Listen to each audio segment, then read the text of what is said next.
Hi friends, இன்றைக்கி ராகி கோதுமை போட்டு பிஸ்கெட் பண்ணுறது எப்படின்னு பார்க்கலாம்.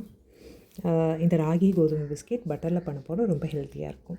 இதுக்கு ஒரு பவுலில் கோதுமை மாவு, ராகி மாவு, கொஞ்சமாக சோள மாவு, ஒரு பிஞ்சு சால்ட்டு, ஒரு ஸ்பூன் பேக்கிங் பவுடர் எடுத்துக்கலாம். இன்னொரு பவுலில் நல்லா பவுடர் பண்ணி வச்சு சுகர் எடுத்துருக்கேன். ரூம் டெம்பரேச்சருக்கு வந்த பட்டரும் எடுத்துருக்கேன். நீங்கள் ஒயிட் சுகருக்கு பதிலாக ப்ரௌன் சுகர் இல்லை ஜாகரி பவுடர் அந்த மாதிரி கூட யூஸ் பண்ணிக்கலாம். இப்போ சுகரையும் பட்டரையும் நல்லா க்ரீமி கன்சிஸ்டன்சிக்கு வர வரைக்கும் நல்லா விஸ்க் பண்ணிக்கணும். நீங்கள் இதுக்கு பதிலாக ஹேண்ட் பீட்டர், எலக்ட்ரிக் பீட்டர் கூட யூஸ் பண்ணிக்கலாம். இந்த மாதிரி நல்லா க்ரீமியாக பேல் கலரில் வந்ததுக்கப்புறம் மாவு இருக்குது இல்லைங்களா, இந்த மாவு எல்லாத்தையும் மிக்ஸ் பண்ணி நம்ம ஒட்டுக்கா இதில் ஆட் பண்ணிக்கணும். இந்த மாதிரி எல்லா மாவையும் ஒட்டுக்கா மிக்ஸ் பண்ணிக்கணும். அப்போ தான் பேக்கிங் பவுடர், சால்ட்லாம் தனித்தனியாக இருக்காது. எல்லாத்தையும் ஒன்றா மிக்ஸ் பண்ணதுக்கு அப்புறம் இதனோட பட்டர் மிக்சரோட இந்த மாவு மிக்சரை கலந்துக்கலாம். கொஞ்சம் கொஞ்சமாக போட வேணாம், எல்லாம் ஒட்டுக்காவே போட்டு நல்லா விரைவி விட்டுக்கலாம். புட்டு மாவு விரவுறோம் இல்லையா, அந்த மாதிரி விரவிக்கலாம். ரொம்ப போட்டு நசுக்கி பிசையக்கூடாது. அப்படி பிசைஞ்சால் பிஸ்கெட் ஹார்டாக வந்துடும். அதே மாதிரி நிறைய பட்டர் ஊற்றி ரொம்ப கொழன்னு போடக்கூடாது. உங்களுக்கு இந்த பிஸ்கெட்ஸ்க்குரிய எக்ஸாக்ட் மெஷர்மெண்ட் எல்லாம் நான் டிஸ்கிரிப்ஷனில் கொடுக்குறேன், ரெஃபர் பண்ணிக்கோங்க.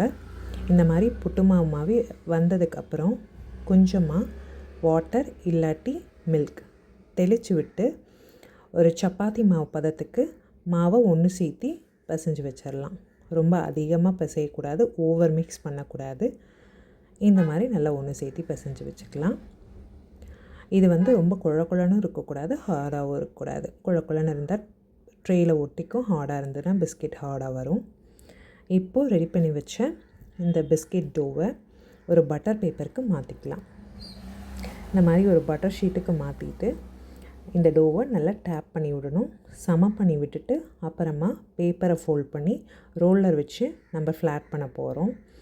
இப்படி டேப் பண்ணாமல் ஃப்ளாட் பண்ணாமல் நம்ம டைரெக்டாக ரோலர் யூஸ் பண்ணணுன்னா பேப்பர் கிழிஞ்சு போயிடும், நம்மளுக்கு அன்ஈவனாக வரும். ஸோ ஃபஸ்ட்டு கையால் டேப் பண்ணிவிட்டு அப்புறம் பேப்பரை ஃபோல்ட் பண்ணி நம்ம ஏதோ ஒரு ஷேப்பில் நான் இப்போ ரெக்டாங்கிள் ஷேப் போடுறேன்.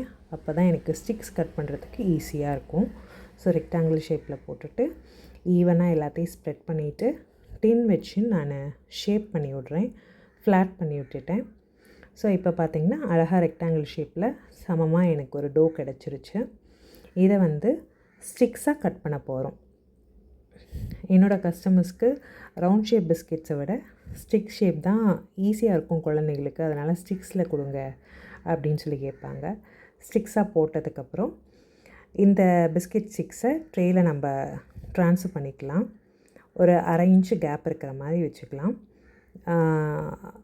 ஓவனை 150 டிகிரிலேருந்து 160 டிகிரி வரைக்கும் ஒரு 10 மினிட்ஸ் ப்ரீ ஹீட் பண்ணி வச்சுக்கோங்க. ப்ரீ ஹீட் பண்ணுறது டோஸ்ட் மோடில் ப்ரீ ஹீட் பண்ணணும், கன்வெக்ஷன் ஃபேன் ஆஃப் பண்ணியிருக்கணும்.